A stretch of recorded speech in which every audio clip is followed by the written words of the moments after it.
Hello everyone. So today we'll be learning about how to plan for a new venture launch. Now the startup process.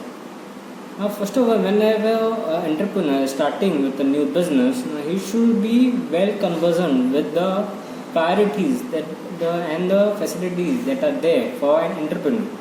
There are various policies of the government such as Startup India program which helps the entrepreneurs starting up their business, as well as assistance and facilities provided by the states government, various organizations that are assisting entrepreneurs setting up their business enterprise such as SIBA and various incubation centers that are there. Incentive for starting industry.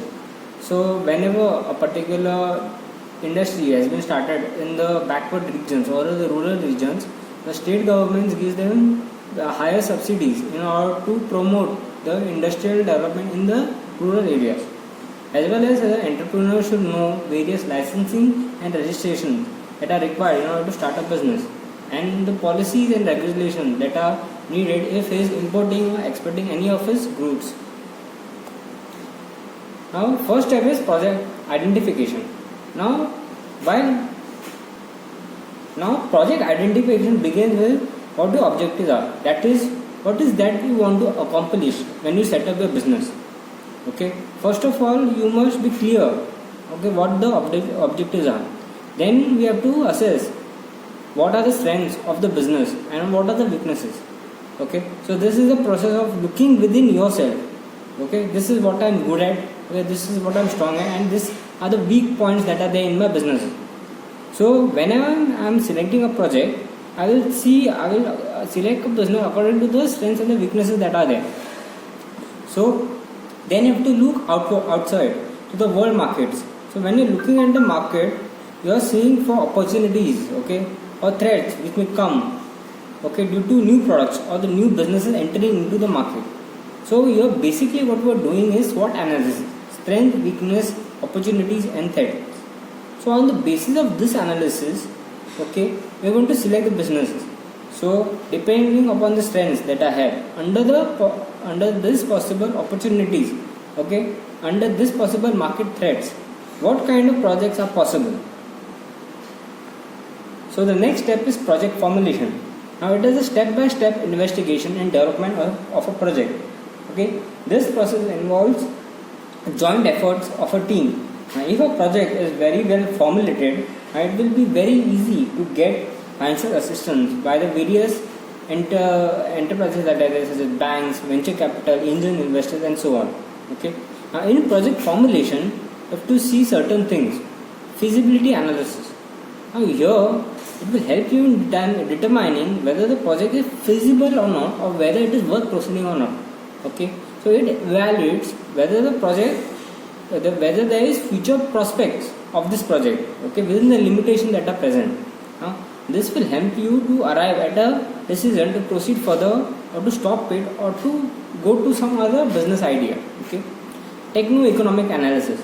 Now this analysis is helpful in knowing the demand potential of the project. Okay, whatever project you are going to undertake, it helps in knowing the demand for that particular project and the right technology required in order to make the project successful. Now it is important to analyze whether the economy will absorb the output or not. Okay, so whenever you manufacture a product, you have to see that there is demand in the market. Okay, then only you are able to generate revenue for your business. Input analysis. So what are the resources required in order to complete the business? Okay, it will also help in knowing at what possible state other resources are required for the business when you are going for expansion or diversification of the business. Okay, financial analysis. Now estimation of the financial cost of the project and revenue that will help be generated so as to determine whether it will be profitable or not. Social cost benefit analysis. Now social cost benefit analysis, it is systematic evaluation, okay, of the techniques for the long term decision making. So when you start a business, it is important to see how your business is going to help the society in providing jobs, employment opportunities, CSR activities and so on. Next step is project feasibility. Now here we study whether to see the viability of the product. Okay. Now in project feasibility, now whatever business idea, okay, you have taken, whether it is viable enough to be taken in the future or not. So if I am thinking of 10 products, okay, in my mind, so see for example, if I decided to go do a business where I am going to manufacture 10 different products. Okay. Now you cannot develop all these products at the same time. Okay. You will not have the resources or the money in order to manufacture this product. So you have to find the best one out of these 10 products which you feel that it is going to work in the future. So types of feasibility are market feasibility. So I will anticipate a future market, that is I will study about that market. So we'll see what is the potential of the product, what kind of competition I'm going to face, okay, when I launch the product, projection in terms of sales and potential buyers, okay, who are going to buy the product. Now if I sell a pen, okay, a pen has a market in terms of students, okay, mostly it is students. So now if I develop a cost effective pen that I have come out with a very low price, okay, so when I'm doing market feasibility study, now who will be the potential customers, okay, whether these potential customers are going to be actual buyers in the future, okay. So this potential buyers that are going to be there, they are going to be my actual revenue from which I am going to generate, okay. So I will see in which market where this product is going to be successful. Now technical feasibility, proper availability of the plant and machinery to produce the particular product, necessary input, example. The next one is technical feasibility. So in technical feasibility, entrepreneur is going to see whether the proper availability of land, okay, raw materials, plant and machinery that is required in order to build the product, okay.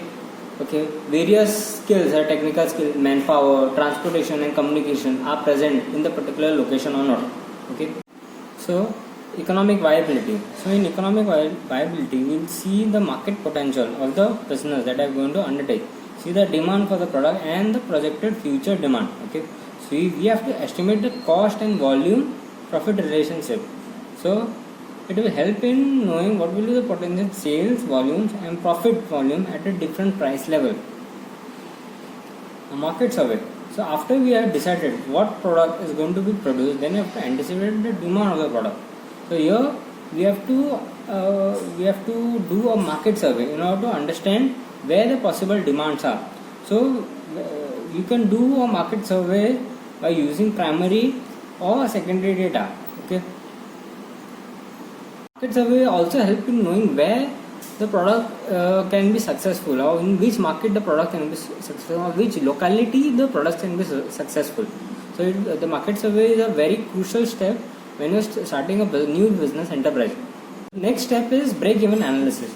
Now any business that you start, okay, you are not going to earn a profit from day one, okay. You need to understand how many units you need to sell so that the fixed costs which are going to incur, for example salary or rents that are there, you are able to you will be able to derive from the business, okay. Break-even analysis provides insight into whether or not revenue from a product has the ability to cover the relevant cost of production. That means the revenue that the product is going to generate when you start a business has the ability to cover the relevant cost of production, okay, of their product. So this break-even analysis will help you understand how many units are required in order to earn a profit. A selection of location. So when you're selecting a location of the particular business, you have to see that it is near to the source of raw materials which if you are required, okay, nearness to the market, because marketplace generally there is movement of people and there's more chances that people may come into your business, okay, or if you are setting up a shop, okay, in order to buy the products. Availability of skilled labor as well as transportation and communication facilities.